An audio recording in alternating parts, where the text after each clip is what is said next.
काल सोलापूर जिल्ह्यातील मार्कडवाडी या ठिकाणी सत्ताधारी पक्षाचे भारतीय जनता पार्टीचे आमदार गोपीचंद पडळकर आणि सदाभाऊ खोत यांनी त्या ठिकाणी सभा घेऊन आदरणीय शरदचंद्र पवार साहेब यांच्यावरती खालच्या पातळीवर जी टीका केली त्या टीका न सांगणारी आहे.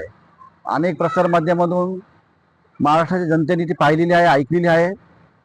काल आम्ही सांगितलं होतं की मुंबई राष्ट्रवादी युवक काँग्रेस जर राज्याच्या मुख्यमंत्र्यांना पत्र देखील पाठवलं आणि सांगितलं की त्यांची वाचाळवीरांना लगाम झाला, खालच्या पातळीवर जाऊन टीका करतात.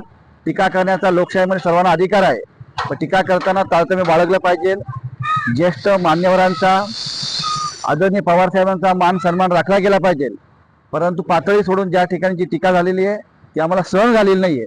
जेव्हा केव्हा ते आमदार भेटतील त्यांचं तोंड काळ करणार तर आहेच आम्ही, परंतु आज आम्ही मुंबई शहरामधील सगळ्या पदाधिकाऱ्यांनी, जिल्हाध्यक्ष असतील, तालुकाध्यक्ष असतील, 94 पोलीस स्टेशनला निवेदन देणार आहोत आणि त्याची सुरुवात माझ्यापासून केलेली आहे. आम्ही आज साकीनाका पोलीस स्टेशनचे वरिष्ठ पोलीस निरीक्षक यांना भेटून ते निवेदन दिलेलं आहे.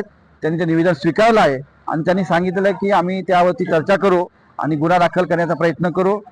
भारतीय दंड संहितेच्या नुसार कलम 152, 192 समाज माध्यमाने तेढ निर्माण करणं, त्याचबरोबर कलम 352 जाणीवपूर्वक शांतता भंग होईल असे कृत्य करणं, कलम 359 आणि 61 गुन्हेगारी स्वरूपाचे षडयंत्र रचणे, अशा प्रकारचे या ठिकाणी भारतीय दंड संहितेचा नुसार त्यांच्यावरती फौजदारी गुन्हा दाखल झाला पाहिजे अशी आम्ही आज मागणी केलेली आहे.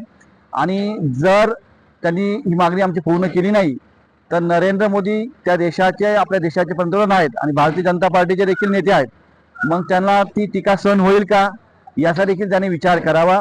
म्हणून ही गांभीर्याने ही बाब घेऊन त्वरित संबंधितांवरती कारवाई झालीच पाहिजे.